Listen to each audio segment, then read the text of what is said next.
I have been testing the new 3DAIstudio version 5.0 to create print-ready 3D AI models, and it's quickly becoming one of the most complete tools for taking your AI to 3D workflow to the next level. In this video, we will go step by step through the new pipeline, starting with Image Studio, where you can create stunning reference images from scratch, then using Image to 3D to generate highly detailed models, and finally producing a print-ready 3D asset with baked vertex colors in just a few clicks. In addition to that, I will also show you a technique to create a 3D model with really clean topology by using a combination of Blender and 3DAIstudio.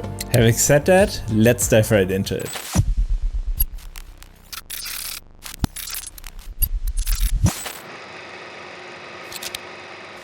Alright, so the new 5.0 version introduces major upgrades, especially in model accuracy and texture quality, thanks to the new Prism 3.0 model, which delivers some of the best AI-generated 3D results I have seen so far. And to get started from scratch to generate our model, we first need to head to 3DAIstudio.com. And by the way, in case you would like to try 3DAIstudio yourself, you will find a discount code right down below this video to sign up and to test 3DAIstudio yourself. And once we are then here logged in on the website, what we can see is that we have here on the left Image Studio. And it's always crucial that we have a great base image to start with before generating our 3D model. And to do that, we can use Image Studio in 3DAIstudio actually to generate quickly high quality base images. Especially like it that in 3DAIstudio we can directly create our base image in the tool itself. We can then go to the generate section, which you will see here, and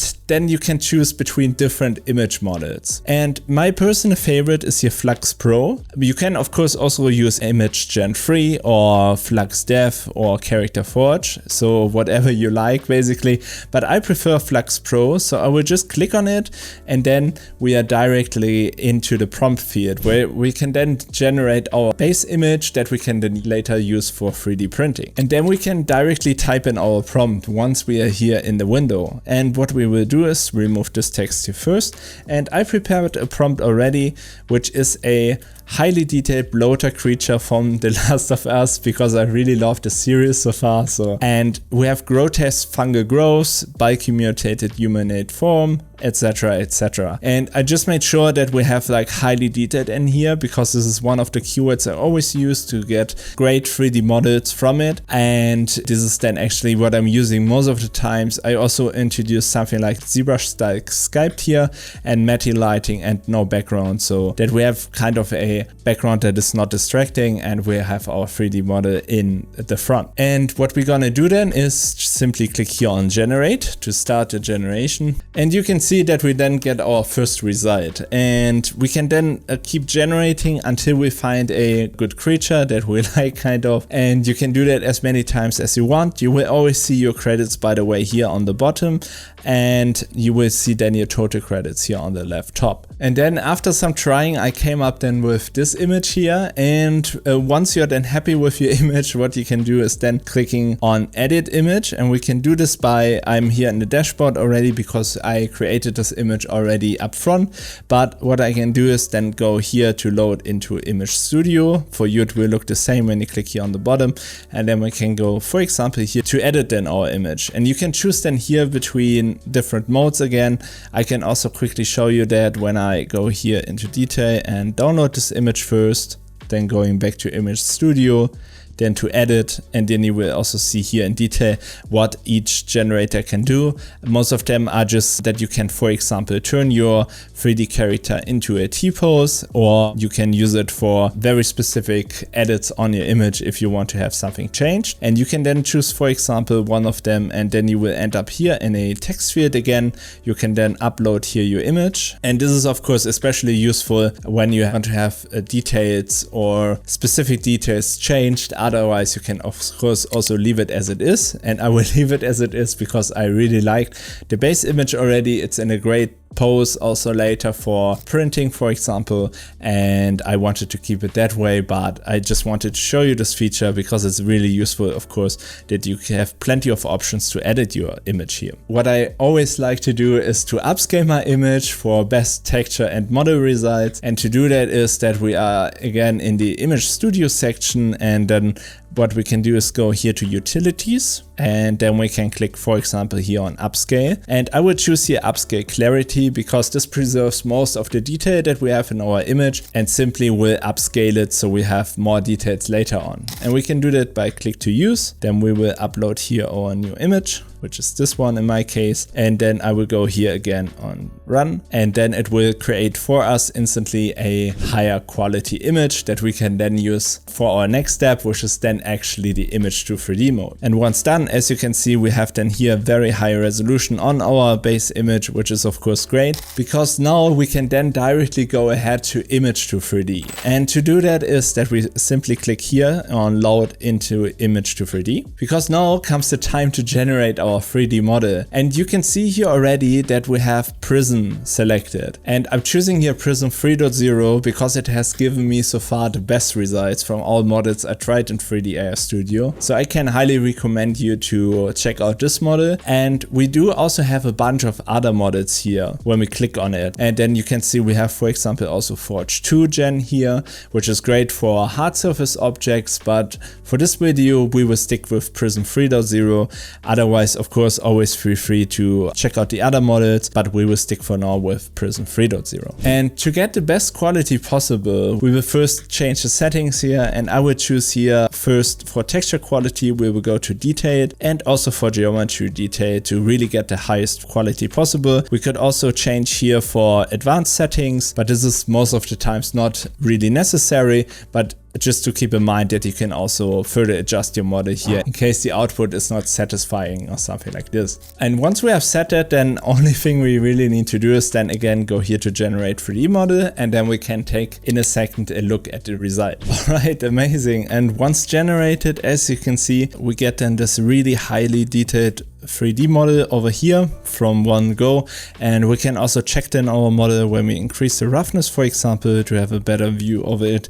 We can also disable the materials for now to really check the details on here. You can even see it better in Blender, which I will show you later on, but overall you can actually see that we got a really decent result from the single view, and I will show you now directly in the next step how you can use the multi-view feature. Alright, so next thing I actually wanted to show you is how to generate multiviews in 3DAIstudio. Since generating multiviews of our character will give us even more control over our 3D generations, because the AI knows exactly which details to prompt from each view. And I will show you now an exact way how to generate multiview images and how to transform them then into a 3D model. So what we need to do actually is that we go first to our dashboard and then to actually download our image that we just prompted before, and we do that by clicking here simply on download image. Once we have done that, we then go back to our Image Studio, go to image reference, and then to nano reference, which will open basically Nano Banana. And then we can already start uploading our image over here. I think it's uploaded also already over here. And what we can do now is actually that we going to generate multi-views from each angle. So we can then actually later on generate him with each angle in the multi-view mode itself. So what we need to do is that we go first here, and as you can see, we see him right now more or less from the front, but we can even highlight this. So let's say show character from the front, and this is the only thing we actually need to do. Then we can go to generate, and then Nano Banana will make sure to capture all the details still and really show him in an actual front view. And then as you can see, it's now showing a perfect front view. And when we have that, we can then actually go to download over here. Make just sure to download each image here, so we can make sure to upload them then in the next step. Then let's say show character from the left view, same here, so like this. this. Then we can download this again, and also make sure to do that the same then for the back view and the right view. And once we have done that, what we can then do is going back to image to 3D. So I will do that quickly over here. And once we are here, then I can go to Prism 3.0 and we can go then to Multiview. And as you can see now, this was just newly implemented a few hours ago actually, but now you can also have multi-view images with Prism 3.0 support, which is amazing of course, because this will give us the best quality with the multi-view mode. So we will select this one, then use this model. And as you can see, we have now a really cool view here with front, left, back and right view. So what I can do then is to upload first our front view image. And once we uploaded all 4 views, what we can then do is again choosing here detail texture quality and geometry detail.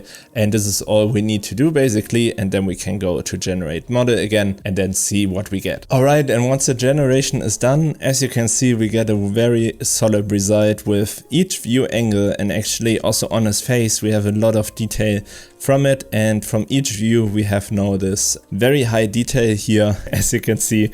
Even his booty here, so that's great. Anyways, that's how you use the multi-view feature. So let me know if you find it practical, if you find it useful, and if you have tried it yourself already. And I think this is really great if you want to have a really great 3D model from each view. Another great feature is, by the way, that we can also visualize our progress in a branches mode. So we can quickly jump back and forth between every step of our generation. And to do that is very simple and straightforward. So what we need to do is that we go here to dashboard, where you see, by the way, all the models that you created so far. And what we can do then is that we go here to open. So for example, when I click here on my original image that I had before and click on the dashboard, and what I can now do is that you see here a little button called View Branch on the bottom right, and this is where it will show you now every step, like what you did so far with your 3D model and image generation. And you can see this here when you see this was the first step by creating the image. Then we have here the import image with the GAB that you can also open, and then as you can see, I converted this one time to an OBJ file and another time when I remesh this. And this branch will basically save all the steps that you do with your 3D model in generation. And you can always also jump back and forth with this mode. So you can basically go in here, for example, click on open, and then it will directly open your 3D file. But you could also go in here and open, and then you would be back into the image mode. Then you could also edit your image again, and from there then taking it again into 3D and stuff. So this is a really cool non-destructive way that you can work in, and something that is completely new and that I didn't see with other AI generators at the moment, at least. I also created, by the way, a bunch of other 3D assets with the image to 3D mode. And here you can see as well, for example, also a robotic humanoid I prompted in Midjourney and then generated with Prism 3.0. I also created, for example, a highly detailed pickaxe, which you can see here, but also different characters that are in great poses for 3D printing, which I will show you as well later on in the video, how to export them even with colors. Overall, you can see that 3DAIstudio is giving us great results. Only thing I noticed so far is that it struggles with highly complex hard surface shapes, like for example this highly complex steampunk machine which I generated. Here we can still see that we have some flaws in texture blur when we zoom in on the object, for example. On the other hand, I received here, by the way, really good results with head close-ups, as you can see here, where we get a really great detailed texture. Before we now export our 3D model for 3D printing, I would like to quickly show you how different the results will be in AI 3D depending on if you use text to 3D or image to 3D. Because most of the times you won't achieve as good results with the text to 3D as with the image to 3D mode, because you can't really predict what you get. But let me first show you how it's actually working. So we will go to text to 3D over here, and we first need to type in a prompt. And since I'm, to be honest, too lazy right now to come up with a huge detailed text, I will use ChatGPT. And once we are then in ChatGPT, I will then type in a prompt, and I will type in something like give me a detailed prompt for a game sort, then maybe 3D model, and which will give us great detail for a good base. And then we will go back to texture 3D, then we can type in our text here. So we'll just quickly paste this in. Then I will go here detailed and choose Prism 3.0 again. Then we are going to generate the 3D model. Alright, and this is then what we kind of get by default, which is of course also good. So it's a good start, but I want to show you now the difference when you're using then image to 3D, for example. Alright, and this is then what we get with Flux Pro kind of already out of the box. We can already see here that we get way more details in the image itself. So when we zoom in here, you see all this fine details, and we can now take this then directly again, for example, now into image to 3D, and then taking here again detailed and detailed, generate 3D model. And actually once generated, here you can see then a side-by-side comparison between the text to 3D and image to 3D model, and we can actually see that we get then way more detail in the image to 3D. Still, that doesn't mean of course that text to 3D is useless or something. It's still great to create, for example, background props, etc. But for more hero-like assets, I would always recommend to go with the image to 3D mode if possible.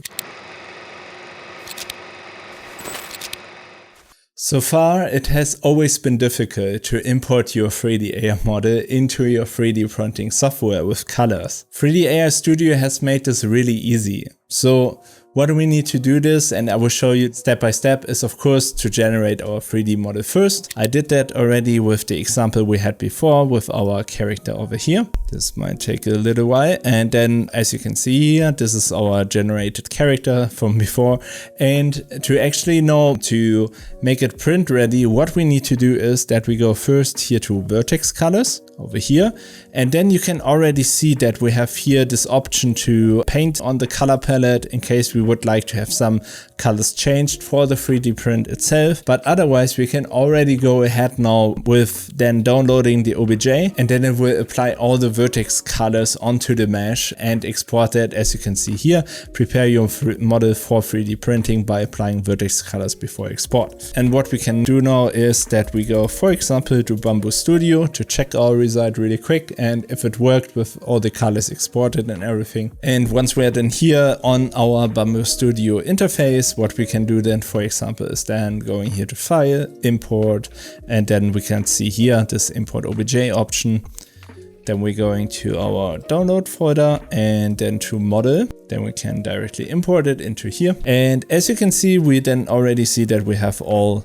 And here you can then already see that we have all the colors applied to it. We can then of course rotate the model and stuff like this. But this is just to show you that we basically have this here. So we can, for example, just rotate it here in X-axis really quick.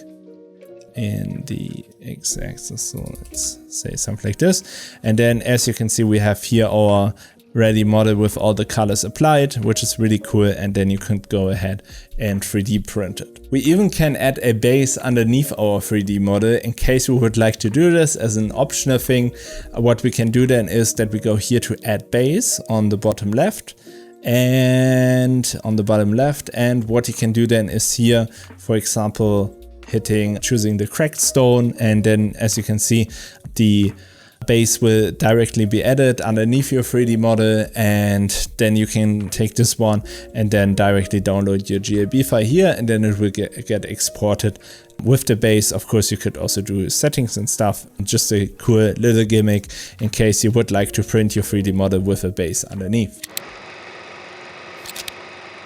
Achieving really clean topology in AI 3D has been one of the greatest challenges so far. This is why I'm going to show you next how you can create a head model with a truly clean topology that you can use later on for facial rigging, for example, or texturing with clean automated UVs. And I just discovered this way, but I think it's really easy and useful to do. So what we need to do first is to generate our head model. And you can see I did some tests here already, but we will do this really quick quick from scratch. So you see my progress, what I did here. So first I choose my image that I created here as a base. I think this was a Midjourney, but of course you could use then again here Flux Pro if you would like to use that. And once we have that, what you can do is then clicking here again and generate your 3D model. All right, great. And once it's generated, as you can see here, we need to do two things. We need to export our head model as a high poly mesh, which we are going to need later. So what we need to do is simply just clicking here on download 3D model, and then it will directly be downloaded as a GLB file for us. And the next step is then as well to quad remesh our model by using the built-in quad remesh tool over here, because actually in this case about the remeshing itself, because we will replace and retopologize our model in a second with another method I will show you in Blender itself. But we have this really cool feature called here force symmetry, because at the moment most AI 3D models are not symmetric by default, because the original image is also not symmetric, and this is forcing it to be symmetric, and we need that for our retopology step. So this is very crucial and we can do this. By the way, here you also have this option, of course, always to export it for 3D printing if you want to have that. Otherwise I would choose here FBX file. Then for texture options I would choose 4K, but it's not as important for this one. For phase limit I would choose the highest one, because we are going to retopologize it anyways, but I would still like to keep as much detail as possible in the base shape. Otherwise we can keep it as is, and then we can go here to start remesh. As you can see here, here's the actual progress right now, and then once it's done you can always go in here and then going to download your quad remeshed model then. Alright, and once we have Blender open, what we will need to do is then first to import our high poly mesh. So I will go to File, Import GLB, and as we can see we then have here our high poly mesh, and then actually as you can see we have here a small offset, but that's no problem because we can simply shift the high polyfy here on the top a bit so that it kind of matches. We can also press 3 and then even match it better if possible, so that it's something like this here. So something like this maybe should already work. All right, great. And then we will rename our model. So this one is the high poly, and then we can hide this one already. And this one we will just call temp remeshed, something like this maybe, because this is just a base for then the real retopology that we will do in a second. Because as you can see around the eyes and so on, we don't have that good of a topology at the moment, but we will fix that now because we will use an add-on called Octopo Remesh, and this one was actually recommended to me on our Discord and also in the comments in our last videos, so special thanks to you. And actually what we can see here, and it's really cool and straightforward, is that just with a few simple points, and you don't need to be an expert in Blender or something, you can do that as a total beginner, but just with a few simple points you can then adjust the topology on the head, and you will get this really nice edge loops around the head and the face structure. So this is really cool, and it's already available for $24, and it's not a subscription or something. You will just get it one time when you purchase it, so that's pretty cool. And as you can see, we can have then a lot of controls like to adjust the edge flow and stuff like this, and I will show you now this exactly how you can use this for your AR model to retopologize this. So first we will go in here and we will in Blender install the add-on. So we will go to Edit, Preferences, then you will see over here a window called add-ons, and then you can go here to the small thing and to the small button over here, and then you can go to install from disk, and then you can quickly choose the Octopo zip file, just double click it and install it. And once you have that, I did that already, you will see then here the Octopo remesher file, and you can just check this one and then it will be installed already. And when we're pressing then N, you will see that menu is popping up over here, and there's a tool called Octopo Remesher. And now it's really easy to do that. We first need to select our object, so I will choose here our temp remeshed. And then before we're getting started, it's very important that you choose instead of X axis here Y, because otherwise our symmetry won't work. So this is important, and once you have that, then you can click here on Add Face Markers. Then we can choose first the face nose tip over here. Then we can choose the left and the right eye, which would be around here, I would say. So let's say maybe face left eye would be then here and the right eye over here. Then the same with the mouth, same with the ears, and that should be the last step already. And once you have that, as you can see, we placed now all markers already on our head, which was really fast. What we can do then is here that we say, okay, topo retopology. And then as you can see, we get already this great topology out of the box. What we could do now is just a few things. We can first of all say the display strength should be a bit higher, maybe something like this, so it covers more of our head. And then as you can see, it's doing most of the stuff very well already, but we have this issue here that the ears are not covered completely, and this is sometimes happening. So what you can do is, and great thing is that when you move this handle here, I will quickly show you this over here, you will see that on the other side over here, the same thing will happen. So we just need to adjust it on one side and it will directly, thanks to symmetry, then also happen on the other side. So what we can do then is that we take those handles here to adjust our topology, or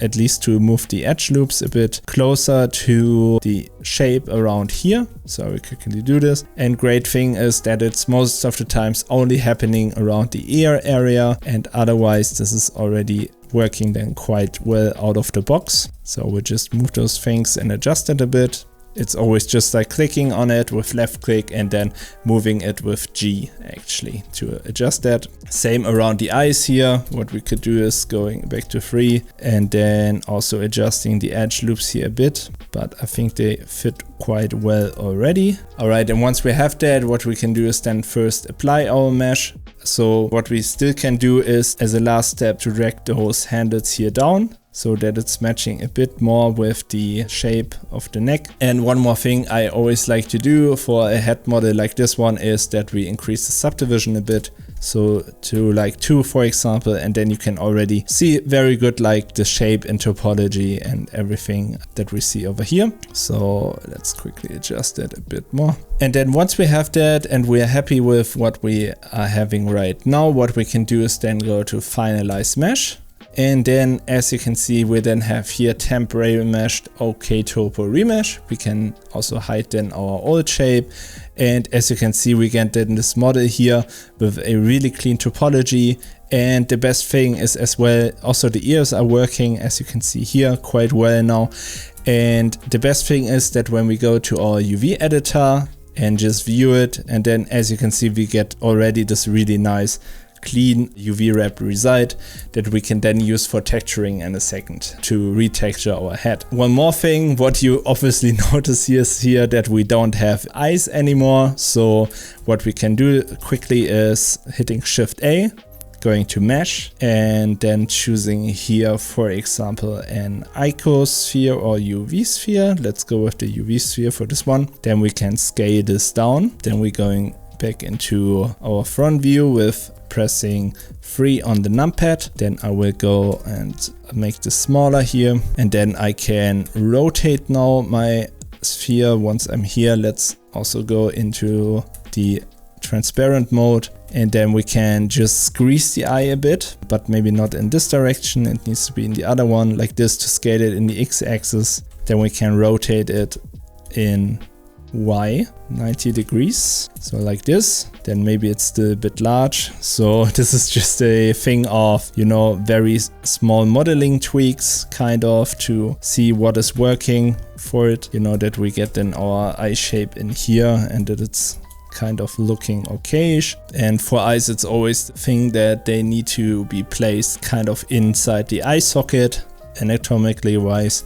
So just take care of that we have that, but something like this is already working. And what you can do then is to also mirror this one, but first we will go and quickly give this new UVs. This is also very easy to do.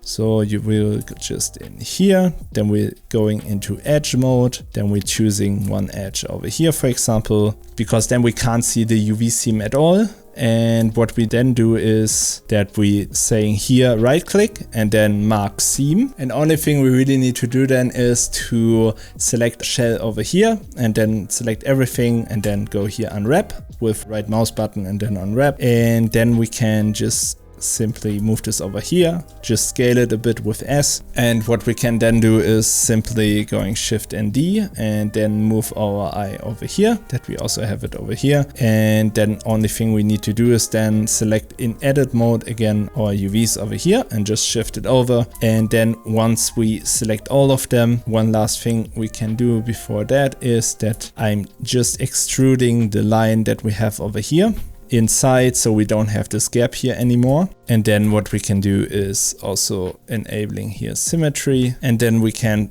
hit E, and then we can extrude actually into our eye, something like this. This should be already enough. Maybe we can reposition the eye then a little bit more. Something like this should already work. Can do the same thing on the other side. Alright, and once we are then done with placing our eyes and extruding it inside so that it looks great and we don't have that huge gaps anymore, what we can do now is just as a last thing to join all of them together. And then we do that by selecting all of them and then Control and J. And then we can say something like Retopo head. And what we can now do is that we're going to export it again, and we can do this by going to File, Export OBJ, and then I will just quickly save it in one folder over here and call it Mesh Clean Tutorial 01. Make sure then also to just choose selection only, otherwise something will come with it and we don't want that. Then we're going to export it, and then we can go back into 3DAIstudio like this and going to Texture Painter, to Texture Generator. Then we can now upload our 3D model, and then we will just choose the file that we just exported, which is this one here. Then we go to open, then it will get imported over here. Don't worry about the hard normals here. This is just a preview thing right now in 3DAIstudio because the normals are not smooth in this case. And what we can do now is that we go to image prompt, then upload our reference image with the texture. Then we go here and I will choose this quickly again. Then one important thing is that we first go to advanced settings over here. Then we're choosing here detailed. And for texture alignment, I got best results by choosing here geometry. And then everything else you can leave as is, and make sure that you're here in the ultra section as well. And then we can go generate texture. This will take up to 3 minutes, but then it will apply a new texture from our original image onto our new mesh with our adjusted UVs with a clean topology, which is of course great.